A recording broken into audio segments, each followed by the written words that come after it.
खुद पर इतरा रही हो ना, शर्मा भी रही हो, प्रेयसी जो हो, सोच रही हो उसके बारे में, है ना? तभी तुम्हारा चेहरा गुलाबी हो आया है।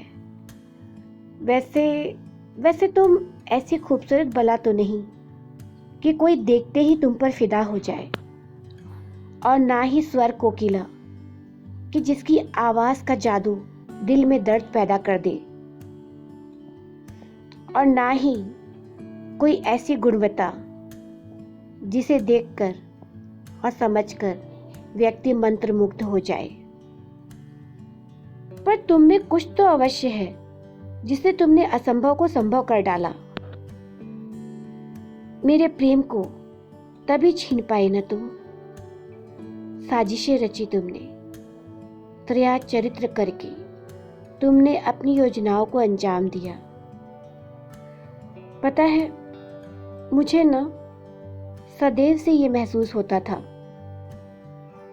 कि तुम प्रिटेंड करती हो, बट तुम मुझसे ईर्ष्या करती हो।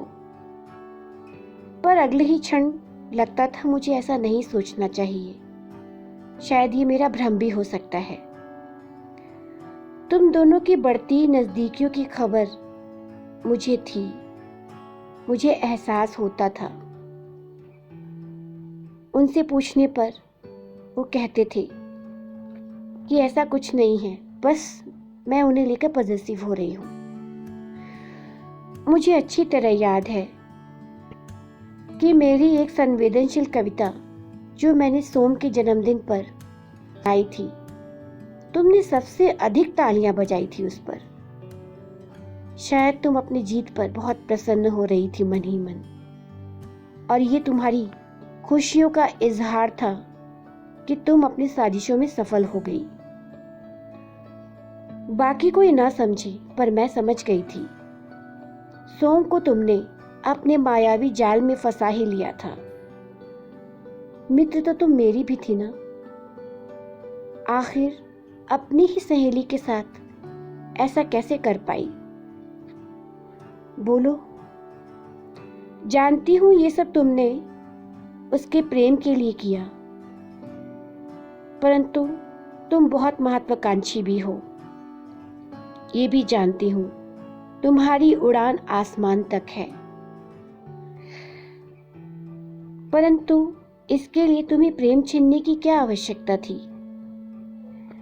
किसी का प्रेम व अधिकार जबरन छीन लेना, ये भला प्रेम कैसे हो सकता है? कुछ समय उसका साथ देकर तुमको लगता है कि तुम वो पहली हो जिसने उसके प्रेम में पूर्ण समर्पण किया है। समझ सकती हूँ, क्योंकि किसी के लिए खुद को भुलाकर सब कुछ करो तो इसे इंसान हर कीमत पर अपने पास ही रखना चाहता है, अपने साथ ही रखना चाहता है। तुम गलत नहीं, परंतु ये सोचो कि जिसने एक लंबी अवधि उस इंसान के साथ एक अंधेरे कमरे में बिताई और साथ नहीं छोड़ा, तो तुमने क्यों नहीं सोचा ये उस वक्त? तुमने जिस भी वजह से किया, पर तुम्हारा इरादा तो गलत था ना। तुम्हारी इस तूफानी जुनून ने तुम्हारी ही प्रिय सखी का संसार लूट लिया। अपने पर इतराओ अवश्य, परंतु दूसरों का अधिकार छीनकर नहीं। अपने मजबूत कंधों के सहारे अपनी उड़ान शुरू करो। पहले नाराज थी तुमसे, पर अब नहीं। मुझे अब तुम्हारी चिंता है कि कहीं तुमको भी वही दर्द न सहना पड़े जो मुझे मिला था। वजह तुम ही थी, पर अब मैं ये नहीं चाहती कि ये तुम्हारे साथ भी हो, वही सब हो जिस दर्द से मैं गुजर चुकी हूँ।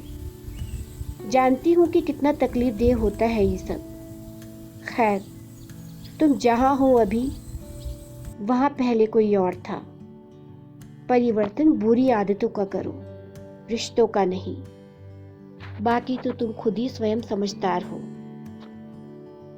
तुम ये समझो कि तुम बस एक जायका हो, खट्टा तीखा। कुछ समय पश्चात ये भी बदल जाएगा।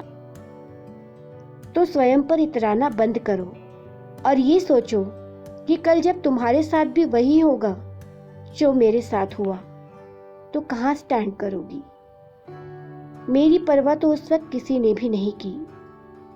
सब अपनी अपनी खिचड़ी पका रहे थे। पर जब भी तुम्हारे साथ ऐसा कुछ हो तो बेधड़क चली आना मेरे पास।